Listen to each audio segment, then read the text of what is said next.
Greetings, hello, and good evening, good morning, good afternoon, whatever, who cares. Good, appropriate time of day. Today we're doing a special stream. Good after night. I said good after night the other day. Isn't that the morning? It's midday here. We're going to do a special stream showing you how to do character creation within VTM V5. For that process, you're going to need a couple of bits. I'm going to put the link in chat in just a minute. Appropriate for link, and so it doesn't look like I'm just posting a random Google Drive link. That'll do. If you want the character creation sheet, it is now available in chat. You can also get it for free from modifius.net. Being beautifully modelled there by Cedra. Thank you.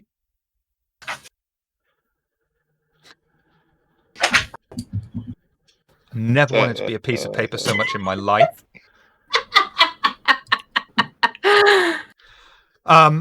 Also, you'll need a blank piece of paper to do what we call a relationship map. The first step in that is to draw a circle in the centre, and that's going to represent your character. Oh yes, please, fast cut, clip that. I never realised how long Miss Hart's tongue was. Fuck, did I set up? So if you want to play along at home... You're not used to this by now? Oh, I am, you know. Right. First of all, we're going to do this the quick and easy way. There is another way to do this, which is more suited to doing a session 0, which introduces the characters as mortal human beings, and you play it out when they get embraced, who they get embraced by. But first of all, the core concept of what was your character's name in life? It's always the hardest part. A lot of times I use the name last. You can also, if you want to, make it easier on yourself, there are plenty of free-to-use name generators online where you're just like, I just need a name. So for this, we're just going to go with Joe Blogs. Now, when I'm writing, one way that I pick names is I figure out when my character was born, and I look at the popular baby names of that year. Oh, that's a good one. That is a good way of doing it. I just go down to the local cemetery. See what people died in that year that our character died in. Hey, Stormy. In this instance, the chronicle name is London's Burning. So pop that in there.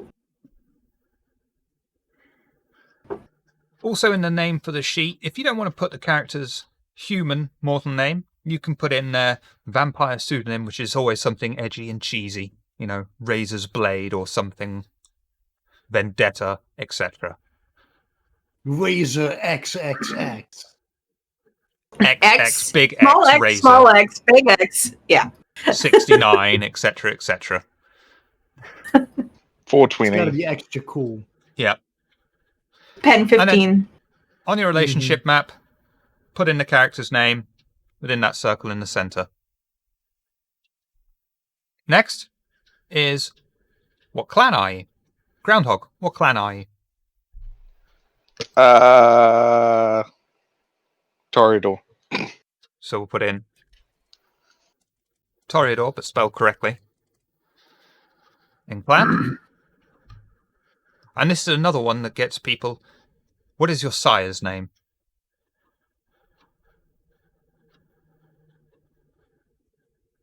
Again, this could be their mortal human name or edgy vampire name. How often does a vampire not know their sire? In the Camarilla, it's virtually unheard of. With an Anarch / Caitiff, it's far more likely.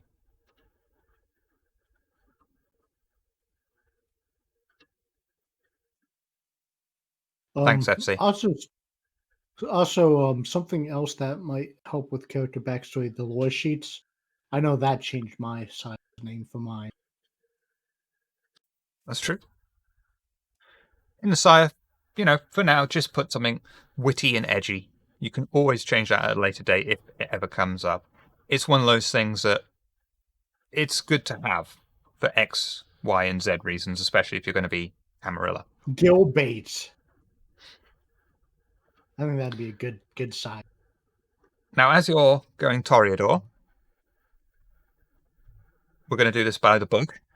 For archetype, which we're going to use for concept, you've got L'artiste, Stage Manager, Gadabout, Patron of the Arts, and Thespian Spy. Thespian Spy. Thespian Spy. So in concept, Thespian Spy, Say that 3 times fast. that 3 times fast.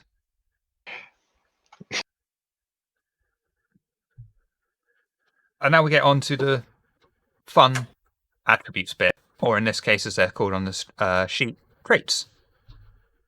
You take one attribute at 4, which for a Toreador is usually pretty good to put charisma as your first one. Something in social, at the very least, for a Toreador makes sense. But again, you don't have to. It's your character, whatever you like. So one attribute at 4, 3 attributes at 3. Oh, okay. 4 attributes at 2. Okay. And then the final one attribute at 1.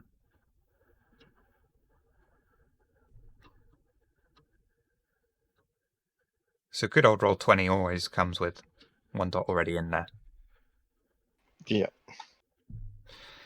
Your health is stamina plus 3. On our example sheet, that puts it at 5. Your starting willpower is composure plus resolve, which in this case is also 5. Everybody's got more than Xavier. But he's a glass cannon. No, he's got a lot of health. He's only got 4 willpower. Ah. Skill. Another fun one. You've got 3 options for the way you want to distribute your skills around these many, many things. Jack of all trades, which is 1 skill at 3, 8 skills at 2, and then 10 skills at 1. Balanced, which is 3 skills at 3, 5 skills at 2, 7 skills at 1.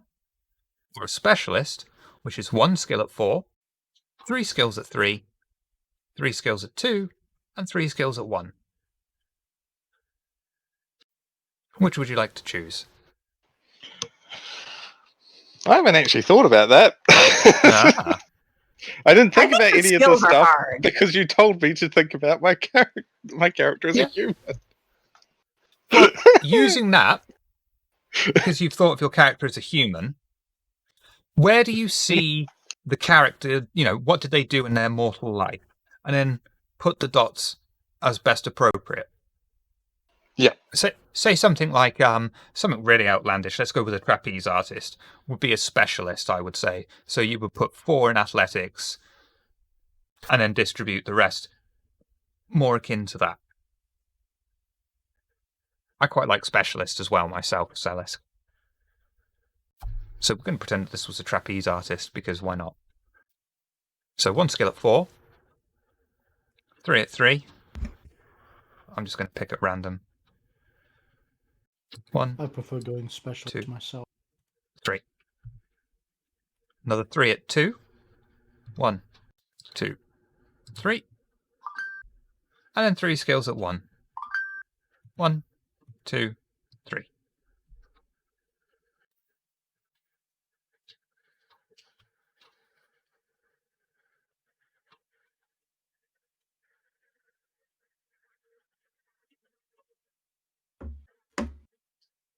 Has everybody put their dots down? I'm still deciding, but you Okay. can go on without me. No, we'll wait. Is everyone at home put You're their the dots? only one truly making a character right now. Oh, good. I kind of panicked that. Oh, I was supposed to be making a character? Only if you want to play along at home. The only reason I am is because I came up with this really cool character idea today. Oh, nice.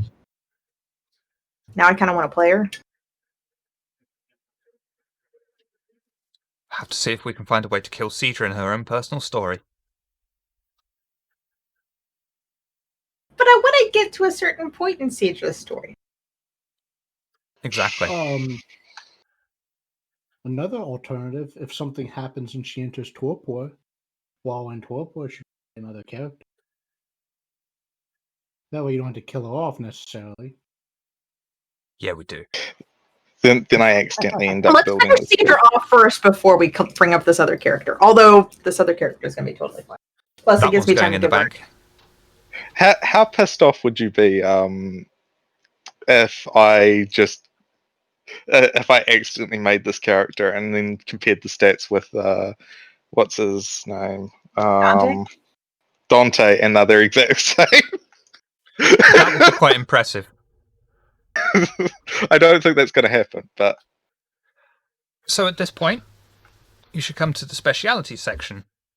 You get one speciality for free with your character. It should be the speciality should be something you've got at least one dot in. So for examples, if I can find them myself.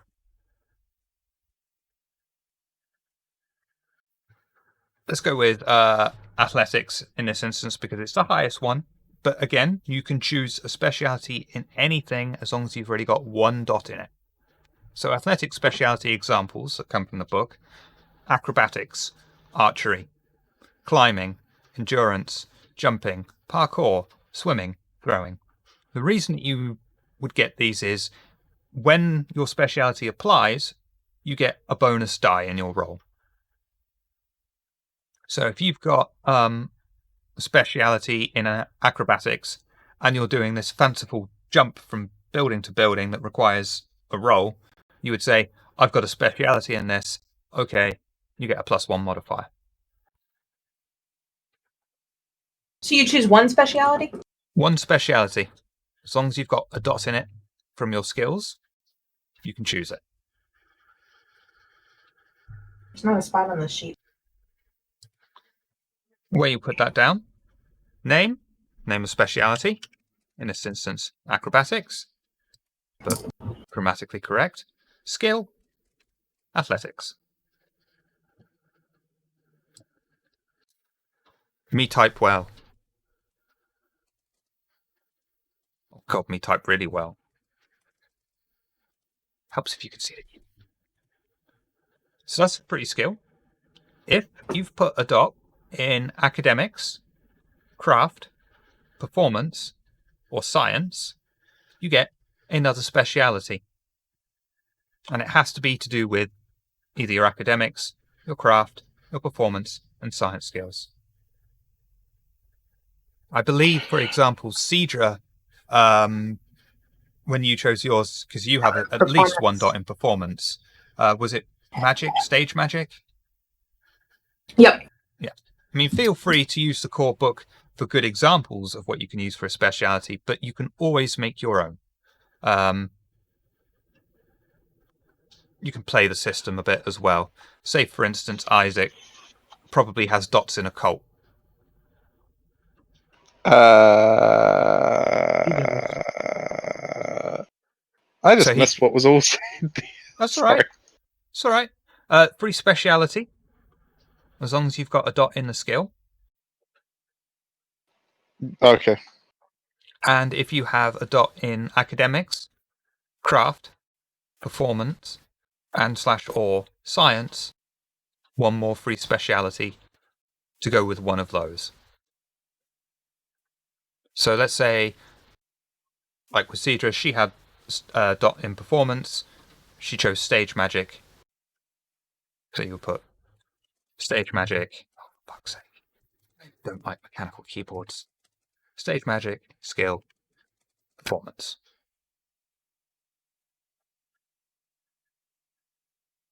And that way, you've got two specialities. So you can game the system a little bit there, if you so wish. It's a little bit frowned upon, but it is your character. So, for instance, the example with 50% of Noscavian there. Put the dots in occult, choose a speciality, necromancy, occult. You've still got, if you've put it in academics, craft, performance, another dot that you can put a speciality with relates to that, so you can, squeeze a little bit more out of the character. Yeah, Isaac Okay. actually has 4 specialities, I think, unless I did that wrong. Because he has science, academics, medicine, and occult. And then occult, I give him a speciality with But ghosts. you should only take 2 specialities in total for that. You don't get Oh, speciality. for each. You don't get, Oh. if you put a dot in one of each, you don't get a free speciality for each one. You only I take didn't know that. one. Then I will delete 2 of these. I mean, that's what it says rules as written. I could be completely wrong, but it says, add free. Oh, no, add free specialities to it. Take one more free. Oh, no, you are right, Isaac. You are right. Free specialities, 2 academics, craft, performance, and science skills, and then 1 more speciality. So, yeah, you can game it like that. Jesus, you're overpowered already. No, I'm not. Well, okay, first of all, my academics history has never come up.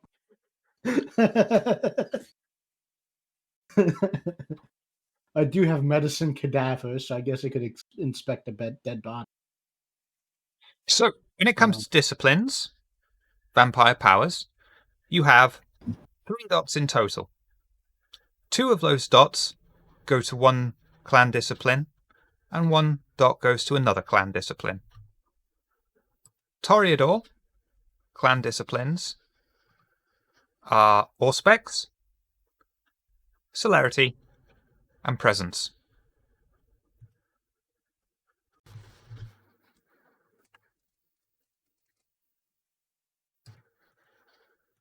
For this example character, we're going to put 2 dots in Presence because Toreador. 1 dot in Auspex. Okay. 2 dots on one dot on the other. Yep. Okay. Now, when it comes to choosing the disciplines, this is a nightmare to find in the core book. Yeah, they're all over the frickin' place. Yeah. Auspex. Level 1, you can choose between heightened senses and sense the unseen. Sense the unseen helps you see magical things that have been obscured from normal view. Heightened senses, hopefully that's fairly self-explanatory. Just for the example here, for the benefit of those of you at home, we're going to go with heightened senses. I'm not even going to attempt to type that out because it's been a terrible day for me typing.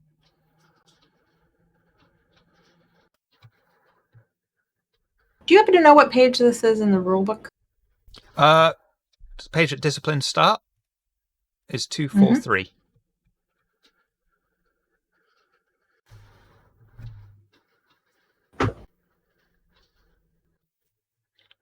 Heightened senses doesn't cost anything to cast.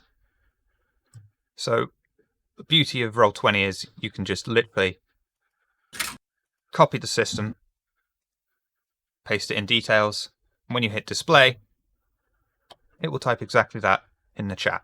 So you don't need to memorize every single thing. Dice pools, wits, and resolve. Again, beautiful thing with Roll20 being able to just do that. Some powers need a rouse check, and that's usually, I'll put in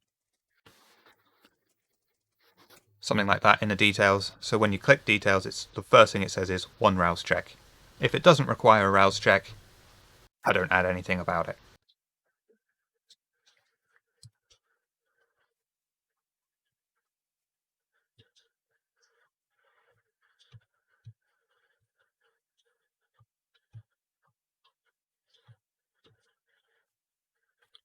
Presence.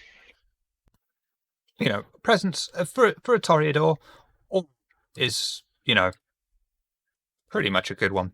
something that it adds more dice rolls to your social rolls, which, if you're a Toreador, you're going to be doing a lot of social rolls, in theory, because social combat is a big thing in VTM.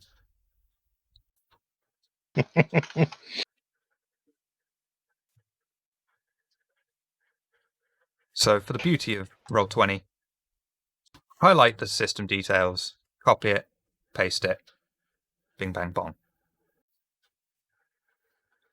Dice rolls are manipulation. Sorry, manipulation plus discipline. Discipline is presence. Yes, young man. You had a question. So you can't make an entire party full of very obvious and blunt characters and expect to go very far. You could. But that something like that, you need to talk to the storyteller, or the storyteller needs to have his eyes on what's going on, and then have a word with the coterie and say, "So I had this idea, but you're all doing this, so now something has to change." Communication between the storyteller and the players is extremely important, isn't it, Tina? Fuck you, Tina. Yeah, I know. The storyteller's title is storyteller, but they're kind of more of like a story arbiter, where they're kind of managing the story that them and the players are creating. Exactly. Yeah. And, I would imagine that applies in pretty much all TTRPGs. You can still, as the GM, storyteller, DM, whatever term you prefer, keep your ideas quiet, but still communicate with your coterie of, I had this idea that we were going to do something non-combative, and you've all made fucking Xavier. Yeah, it's all a talking process. You all have to. It's a back and forth. Yeah, it is important always making sure, first of all, that your ideas are going to be compatible with what the coterie have. Possibly before you even all get down and start planning something out, is to talk with the people who are going to play and say, what kind of game do you want? Do you want something that's combat focused? Do you want something that's intriguing, and so on? And then it's exactly what what Silence did with Kalo. As he talked to the coterie, we kind of talked it out. He fit in perfectly. Yeah, that was a surprise when we were doing that, and he's just like, Malkavian? Oh shit. One of the things that that Noscavian quite clearly pointed out to me with disciplines was, if you've got, say, 3 dots, you can take a level 3 or below power. You don't have to go through the disciplines, one by one. You don't have to take a level 1 and a level 2 and then a level 3 to get to something else. If you've got 3 dots, you can take a level 3, skip level 2, and so on, which is very useful, but also terrible because now I have to go through and respec a few SPCs.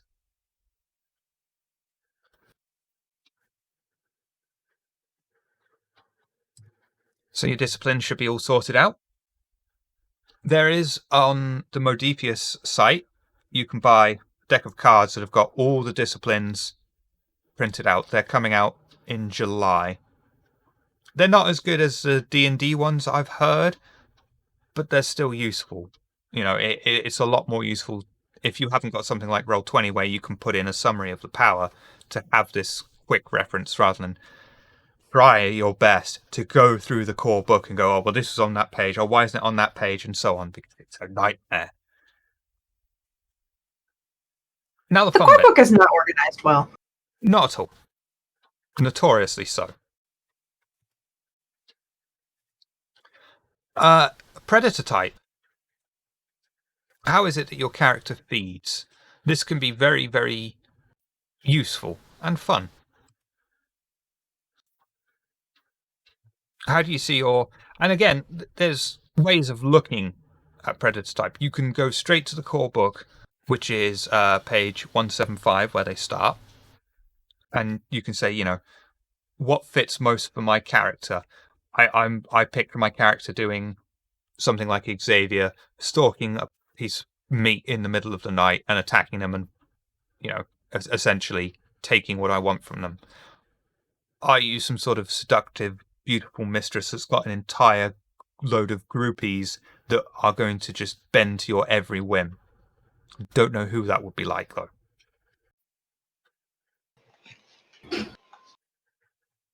But, I mean, for example, Xavier, obvious alley cat. Fit in perfectly. Predator is up here on the top right of your sheet. All sorts of choices, and there's I think, is it just in Cults of the Blood Gods that's got a new Predator type, or is there another one in Chicago by Night? Oh, there's new ones? Cult of the Blood God definitely adds Grave Robber, for sure. Yeah. I took that for Isaac. And what that does is it's kind of like a slightly different version of the Bagger. The Bagger, you get Iron Gullet, you can feed off of blood bags. Grave Robber is like you for melancholic essence, you feed off of blood bags or fresh corpse. So theoretically, if someone freshly died, Isaac might want to go up and have a drink. In Predator types, there are obvious Predator types associated with clans that are obvious. I mean, it is quite obvious that Xavier is an alley cat. Fits with the Bruja perfectly. Jump in, attack, take. Toreador. Isaac would make... Oh, sorry, go ahead. Toreador is quite an obvious one for a scene queen, relying on groupies to just, seduce what you want out of them. So, what's your Predator type, Groundhog? Siren. Ooh. So, Siren is one that has a You herd. could use that one for Pandora. I can't remember what Pandora uses. Probably. Well, if you used what I made for her, I think it was Siren. She did get slightly modified.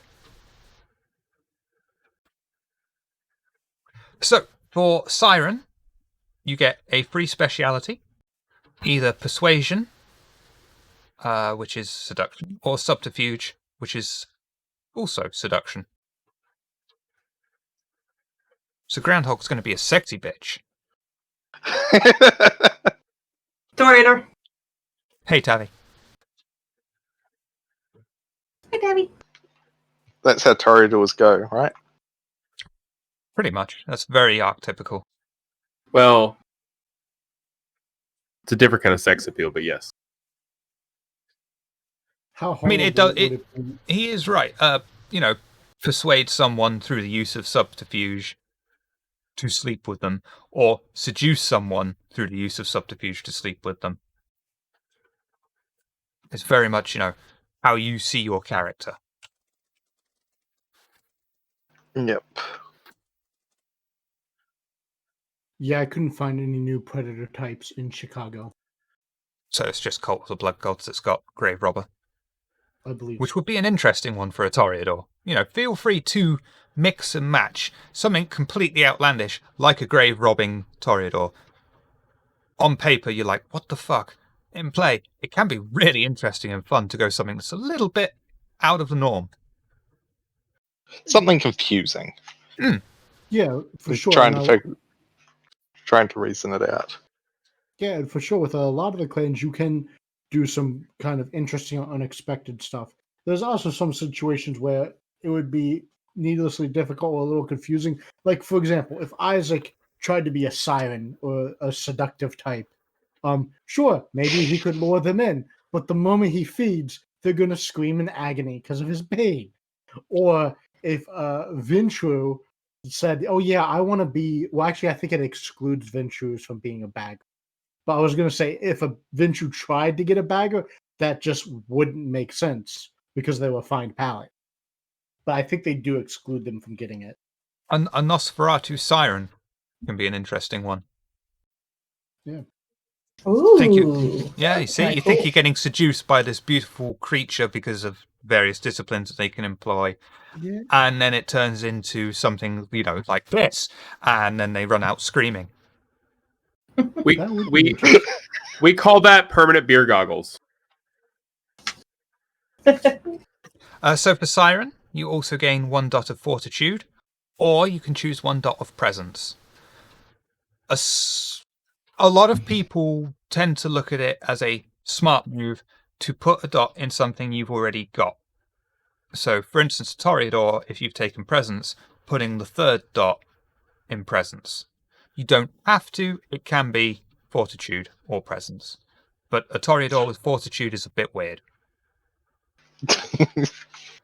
I was reading it earlier and I thought, oh wait, that means that you have to put a dot in something you already don't have anything in. No, it's you can put it in something you already have. Okay.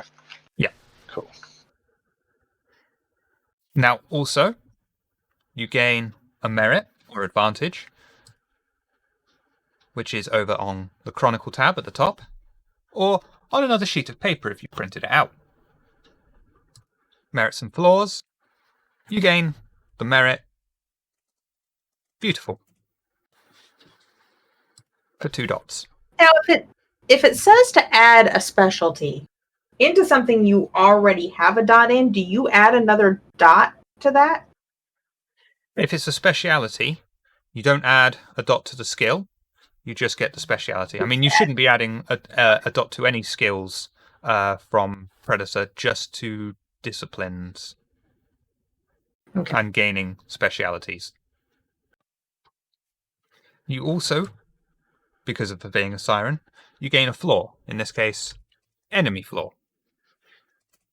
And if you have an idea for a concept of who you want as an enemy, that fits in with this, a spurned lover or a jealous partner, be specific if you have that. Otherwise, just put enemy, spurned lover, or jealous partner. And that's a 1 dot accent. 1 dot accent. God Teaches damn me it. as a Karen. Literally. Yep, literally. Named her Karen. She's the Christian mom of one of her groupies. That sounds awesome. That was one of the easier things to pick. I can picture that now. This is all your fault, you devil. You corrupted my daughter. I'm just drinking from her. Nope, not touching it. I purposely said drinking from her. Advantages and flaws. Now, don't be afraid to take flaws, because flaws add flavour to a character, especially with something like Vampire the Masquerade. You want to make Vampire the Masquerade interesting.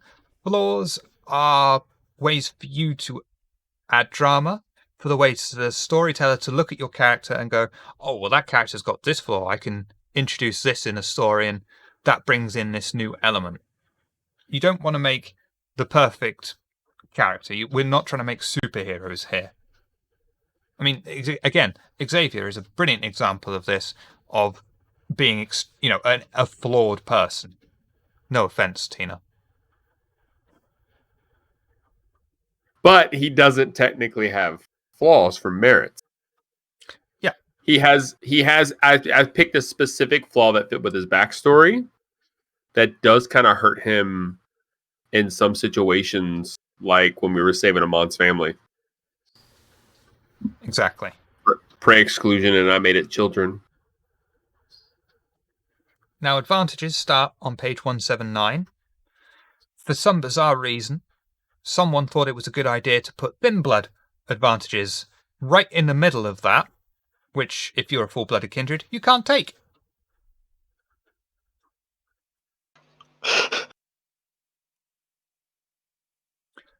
You get 7 dots to spend on advantages.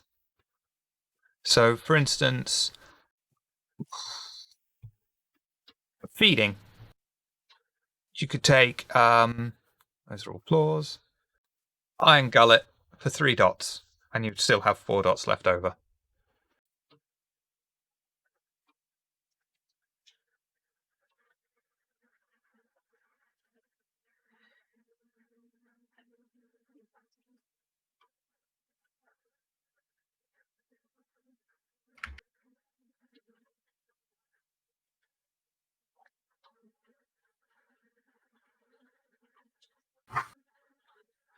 Oh, that kind of works, Tavi. I mean, there's Armon, who he tries to prey on the guilty, but he had to get a little bit creative with what he deems as the guilty.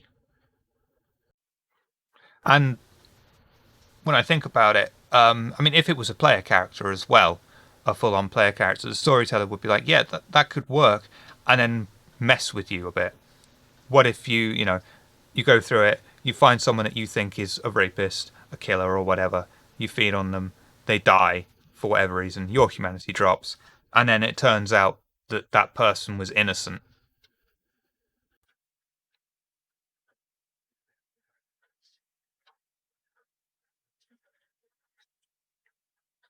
So And over on now Chronicle- you've given the coterie a stain. Thank you. Well, not necessarily. Your coterie, yes. Because That was your the coterie, joke. yeah. Because your coterie has specifically got a conviction to not kill the innocent. Mm-hmm. But other coteries may not have that. They might not care.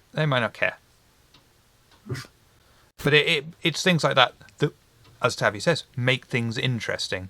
These potential things for a storyteller to look at and twist or exploit. That's weird, though. I don't know if I could play that, because then your humanity's dropping. You don't give up anyways. And so... Because a kindred shouldn't kill. A kindred shouldn't kill during feeding. If you kill during feeding, no matter who you are, you drop humanity. Yeah, because it's a much more closer to the beast. Exactly. So feel free to spend your 7 dots for advantages, however you so wish. Mark them down here and record the dots.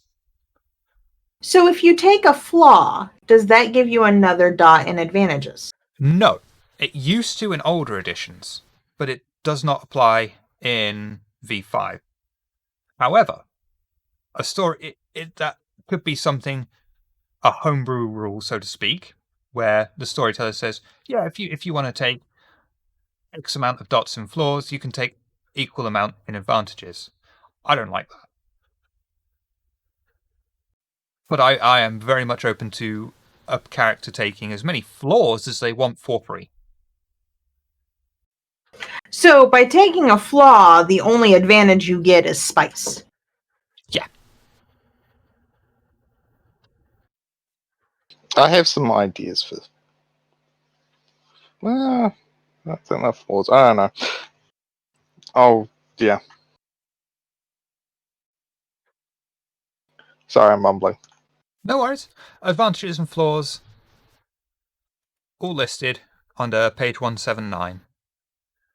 When it comes to Haven, don't neglect your Haven.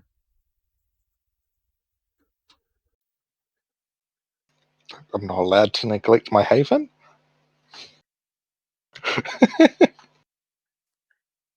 If you don't put any points into Haven, technically speaking, you don't have one. And then you get a flaw. For free!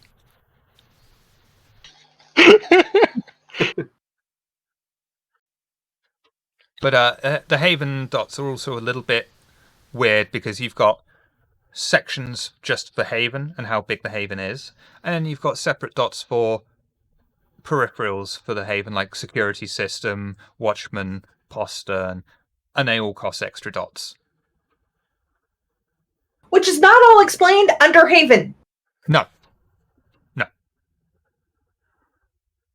So once you've spent 7 dots on advantages, you take 2 dots just for flaws. These are also in addition to anything you've gained from your predator type. Flaws are listed alongside the advantages on page 179 onwards in the core book. And just a reminder again, you cannot take thin blood merits or thin blood flaws unless you're a thin blood. And the thin blood merits and flaws are stuck right in the fucking middle of the regular advantages. Because of course they are. Mm-hmm. If you gain any supporting characters, like an enemy, or an ally, or a mauler, mark them down on your relationship map, like a spider diagram coming off, and what their relationship is to your character.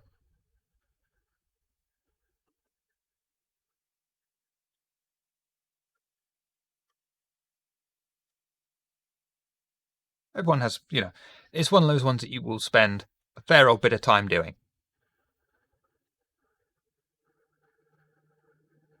So I need to make a second Harry, right? As long as I don't have to play him, yes. Oh, wait, I would. Fuck.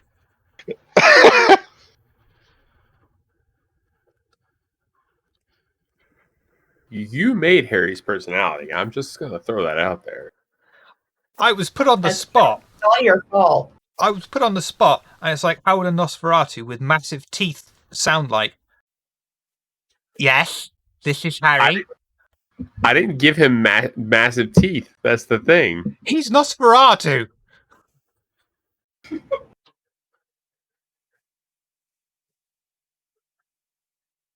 I mean, technically, there's in V5 as well. The more modern Nosferatu are no longer a walking masquerade breach. They no longer look like an elephant sphincter turned inside out. But the old Nosferatu that are still around, embraced pre-Gehenna, do look like an elephant sphincter turned inside out.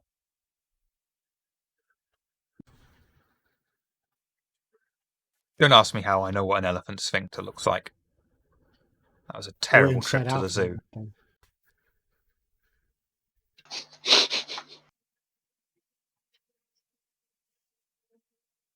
Oh no. Everyone ready to move on to the next step? As ready as I can be. I'm still looking through things, but I'm going to take a while on that. Okay. I mean, we can help you once we finish doing the actual mainstream anyway. Yeah. So I have a question. Oh, yeah, yes, you the attractive one. So when you take things like cars, is that an advantage? Is that What do you part of mean? Haven? What do you mean take things like cars? As You want a in, car? I would personally put that as a resource. And resources, as we discovered the other week, are very abstract in nature.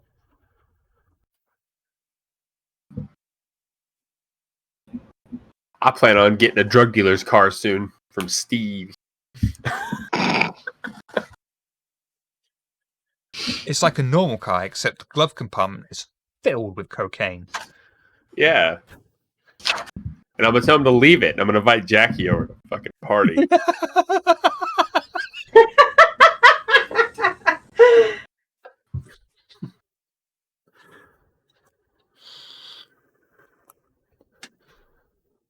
So this next one is quite an important one, and also one that tends to stump players. Convictions and touchstones. You may select 1 to 3 convictions. For every conviction you have, you also need a corresponding touchstone. Xavier's got the perfect example of this. What's Xavier's conviction, Tina? It is... But they call it ambition and desires. No. This is not ambition and Okay. desire. Conviction and touchstone. Conviction was never expose children to violence. And what was your touchstone? My surviving mortal wife. 2 are who lost related. her child. And that the 2 are related. Ideally, they really should be. If your storyteller's a bit lax and you're stumped, have a word with the storyteller. Hopefully they're not an arsehole and will say, yeah, all right, fuck it. Convictions are on page 172 of the core book. They're very, it's quite hard to come up with a decent enough conviction. But the core book provides examples such as, thou shalt not kill. Never expose children to violence. Courage is the highest virtue. Thou shalt not torture. And others. These are incredibly important to the character in that the storyteller will also look at these and say, how can I put the character in a situation where their conviction is going to come into question, where they're seriously going to consider actually killing something, even though their conviction is not to kill something.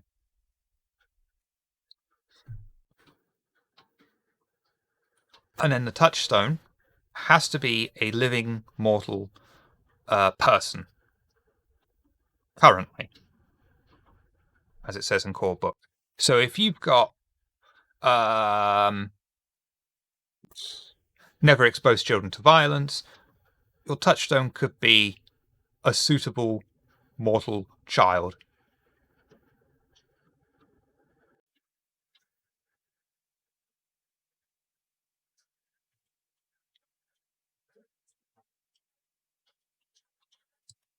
You can take up to 3 convictions, but for every conviction, you need a corresponding touchstone. Most people just take the 1 at least to start with, because, boy, that's difficult. During play, you can acquire more convictions, and thus a corresponding touchstone, or vice versa.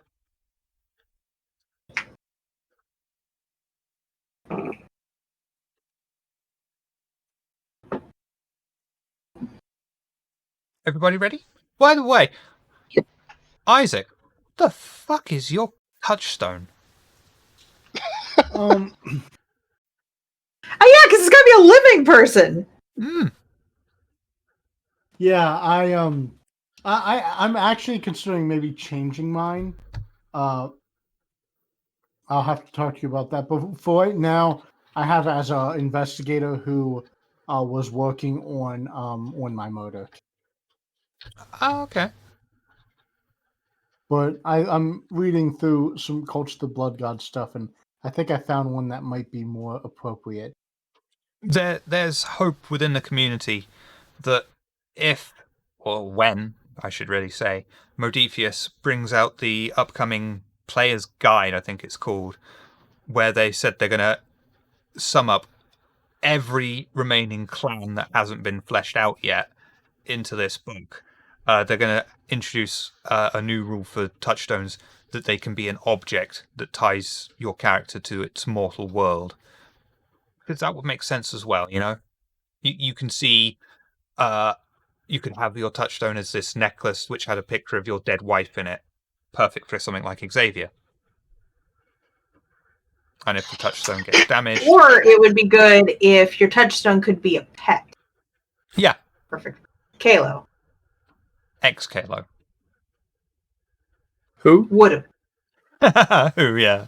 A Kalo who has ceased to be. He has shuffled off this mortal coil. He's a dead parrot. Thank you for getting that. I'm glad both of you got where I was going with it. And at this point, you go onto your character sheet, and you set your humanity to 7. There Wait, are I some... can't set it to 0? Nope. Oh, it starts at 7, huh? 7 is considered what a don't normal think human Secret ever being's had humanity would be. 10 would be reaching some Nirvana Golconda-like state. There are instances where your predator type, specifically Alley Cat, does that knock it down by 1 or by 2, Xavier? By 1. So if you've taken Alley Cat as a predator type, you should set your humanity to 6. Again, this is a weird order of core book because you've taken your predator type already, and your predator type tells you to knock your humanity down by 1. And then later on, as you're going through, it says set your humanity to 7. That's Knock weird. it down. Make it 7. So everything's 7. Now we approach the Sea of Time. You can choose when your character was embraced, what year. In V5, there are no specific elders. Certainly not for players anyway. So the oldest a character can be would be generation 10 or 11. Which would mean that you were embraced from 1780 towards 1940. I don't like my players to be that old. However, because you are joining us late, Groundhog, I would say that you could probably take that Take if what? you so wish. If you want to be 10th or 11th generation and get the apparent advantages with that, because you're joining us late. No. All right. That would make him a higher generation or lower generation than the rest of us.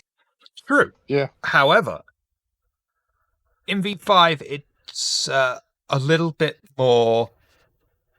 Your generation only means your potential maximum, whereas previous, your generation actually mattered a hell of a lot more with your stats. Not so much in this, because you can still be 10th or 11th generation and embraced yesterday, but you wouldn't ever, that newly embraced 10th, 11th generation wouldn't be as powerful as, say, a 13th generation who's been around for 20 years, because the actual 20 years of experience will mean more than having a lower generation. Crap. I can't make this character, or I don't want to make this character the same day as Margaret Thatcher's death, but I kind of want that still. I was watching the day that she died, or the same week that she died. I was watching Have I Got News for You on the BBC, which is a fantastic program, and they had real trouble getting anyone on from the Tory party, to balance it out, because they were finding people who were not in favour of Margaret Thatcher, no problem. They tried to find people from the Tory party to balance it out. Didn't happen. So they got Ken Livingstone on, who was nicknamed Red Ken at one point. So definitely not a fan of Margaret Thatcher. And they were talking obviously about Margaret Thatcher's death. And Ken Livingstone said, she's probably looking down at us right now, maybe laughing. And this comedian piped up immediately and she said, or looking up.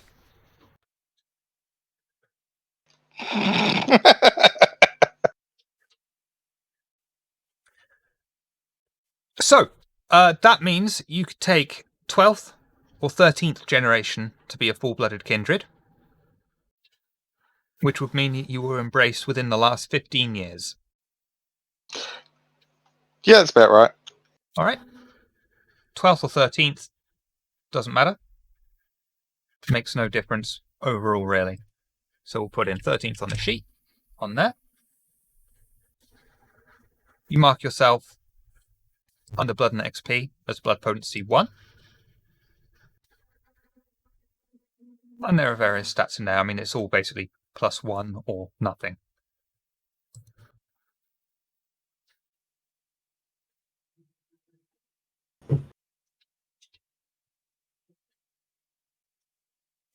Tavi, I think I should still got it on my clipboard.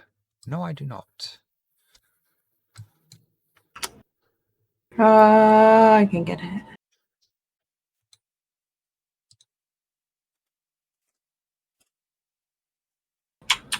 Although you're not using the one that you put in here. No, one I'm You're using using is on Roll20. The one I'm linking is the official free one available on the Modepius.net site. Yeah, the Roll20 one's better. Because there's not places to put everything on this one. Exactly. There are various different character sheets for V5 and various other editions as well out there that fans have made. So you've marked yourself as Blood Potency 1. Yep. Excellent. Now, ambition and desire. These are also quite difficult Those concepts. are hard. Desire. Yeah. Well, let's start with ambition. Ambition is, what is your character's overall goal in the world to be? Your unlifelong ambition. It's got to be something that would actually be, at least in theory, achievable. So you couldn't say, I want to burn down the entire Catholic Church as an institution and get rid of it. It's got to be something believable, like I want to become the new Prince of Oxford. Believable in I want theory. to kill the. I want to kill the Pope. Ooh. That's not what my character would want, but Amon's is he wants to become the Scourge.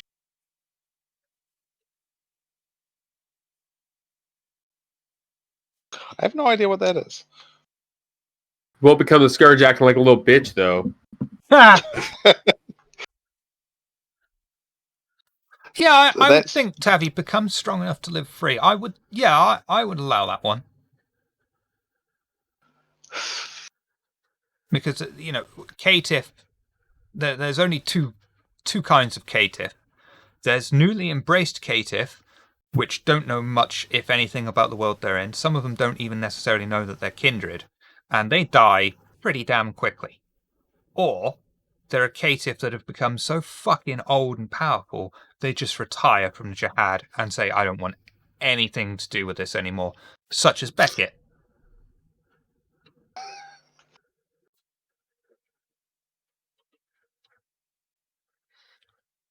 So you mark down the ambition, something that's achievable. Let's just, for the example, say, become Prince of Oxford. In theory, it's achievable. Become strong enough to overcome any situation the ST throws at me. And that's when you bring in the cane sheet.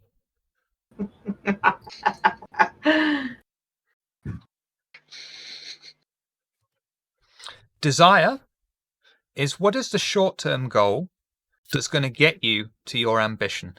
And your desire can change every single time you play a game.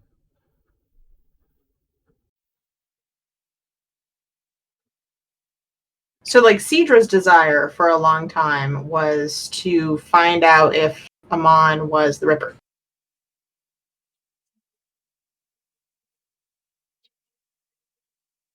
Ahmad being the Ripper with that kind of without a Monax. In the example we've got, become Prince of Oxford. Short-term desire, without, going blindly into the game, for this character could be something like, get dirt on the prince. And then as you play the game, you can change your desire at any point. Yeah, I think I've left Isaac's ambition the same so far, which is solve the blood play. And then his desire has changed from like the Ripper stuff to investigating the cult activity. And I'm pretty sure I'll probably actually I might even change it now, since we had that interview. We went and saw some of the occult stuff. I feel like he fulfilled a lot of that desire. So I might be changing his desire to something else now. It's there for a driving force for your character, to let you know how you're going to play that character, to give you a personal objective in the interim, while you're probably looking at something like investigating the Ripper overall. I mean, Xavier's got a really good ambition. What's Xavier's ambition, Tina? No, don't do that. Everybody knows my Oh, we ambition. all know it. My ambition's to kill my sire. My desire is equally as bad. And what's the current desire? Punish other kindred. Xavier wants to die. I thought of a brilliant epilogue for Xavier last night. I'll have to PM it to you. Okay. Oh, I thought of a good epilogue for Cedra too. Oh, Especially if we kill her off. you'll have to You all PM tried me to then. fuck your characters already. So I tell you not to make other characters because you fall in love with them and you give up on the one you're currently playing. Oh no, I'm not giving up on the one I'm currently playing. So, Which is great. It's a good idea. so to review, you have the vampire's name. On your sheet, I personally recommend putting the kindred name, your society alias rather than your mortal name, because you shouldn't be using your mortal name when you're in kindred society. Name of the Which I did chronicle? not do when I made my sheet and rolled 20, and that's why my human name always shows up instead of Cedra. Yeah, Jen. Can I check that? Yeah, I think so. Not Jen. The Chronicle, which is the story you're playing, London's Burning. Your Sire, optional really, but very good to have just for a completionist's sake as well. And there are kindred types that will directly ask you this. The Prince of a City may ask you this. A Ventru may ask of your lineage and things like that. The character concept, taken from the core book, in this instance for Groundhog, Thespian Spy. The clan, generation, predator, which is chosen later, the ambition and desire. You spread out your traits, so every single one has got something in it. You work out your health, which is stamina plus 3. Your willpower, which is your composure plus your resolve. You distribute your skills according to one of the distribution methods on page 136. You've chosen a free speciality that you get just for making a character. Remember that the speciality you choose, you have to have at least 1 dot in it. And then you take free specialities, thank you again, Noscavian, for academics, craft, performance, and /or science. Choose your disciplines. You should have 2 dots in one of the clan disciplines, 1 dot in another clan discipline. Then you choose your predator type from page 175. Any specialities you get, you add in.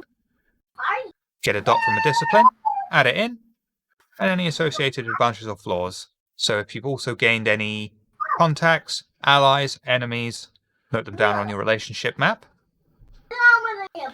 7 dots to spend on advantages, which is page 179 onwards, and 2 dots for flaws, 179 onwards as well. Any allies, enemies, anything like that you gain from advantages or flaws, mark them on your relationship map. Convictions and touchstones. Select 1 to 3 convictions. Convictions are on page 172 of the core book. For every conviction you have, you take 1 touchstone. The 2 should be related in an ideal world. If they're not, have a word with your storyteller. Make sure that you can do it and that storyteller is okay with what you want to do. Set your humanity to 7, unless you've taken Alley Cat or another predator type that knocks your humanity down by 1. And then mark down your generation through the Sea of Time. Most likely going to be between generation 10 to 16. Generations 14, 15, and 16 are thin bloods. If you're thin blood, you get no blood potency. Exactly.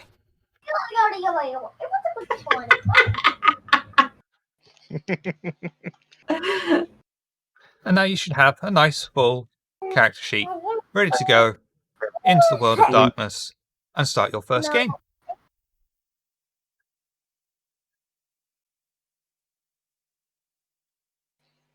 Anyone got Yep. any questions?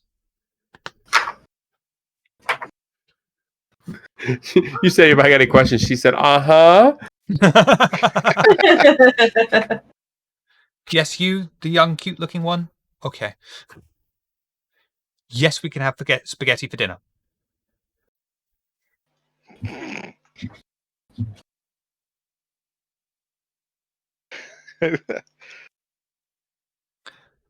Spaghetti is basically Italian noodles.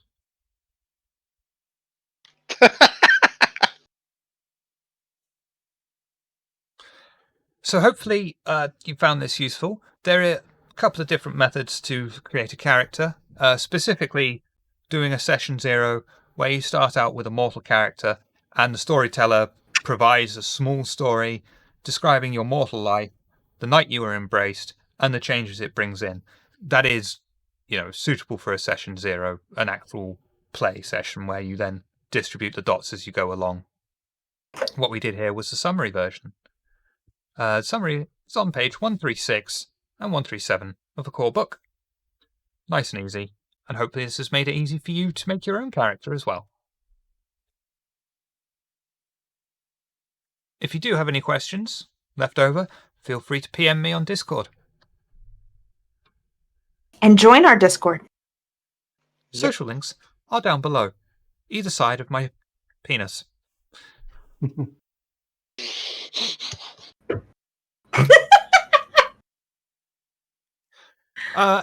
Tina, Yes. thank you for joining us. Where can we find you outside of London's Burning? Discord. Good answer. Ms. Hartz, thank you for joining us. Where can we find you outside of London's Burning? I've got the longest list here. I am Ms. Hartz everywhere. MZHARTZ on Twitter, Instagram, Snapchat, Discord, all the places. You can also listen to my radio show, I Want My 80s Show, on Tuesday evenings on The Base. Go to thebase.sc to find the time in your own time zone. Noskavian, thank you for joining us. Where can we find you outside of here? I suppose you can find me on Burning Questions and on the London's Burning game we play. He only exists here. Yeah. Where can we find the other half of your beard? I shaved. You're just jealous of my hair. So, yeah. Well, now I got the rugged side and I got the smooth side.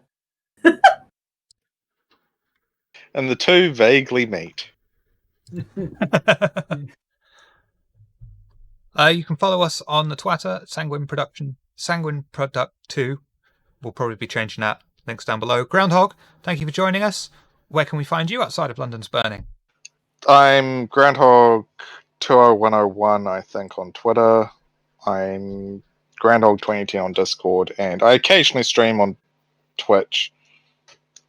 Vaguely, and I'm Groundhog Dash 20. No, just Groundhog 2010. Sorry. Yeah.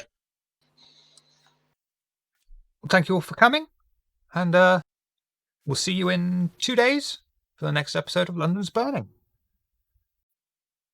And if you like terrible music, tomorrow for Dead Air. Oh yeah, that too. Why am I promoting your show? Because I won't fucking promote it, because I know no one gives a shit. It's all the terrible music your little black heart might desire. Perfect music for burning churches too.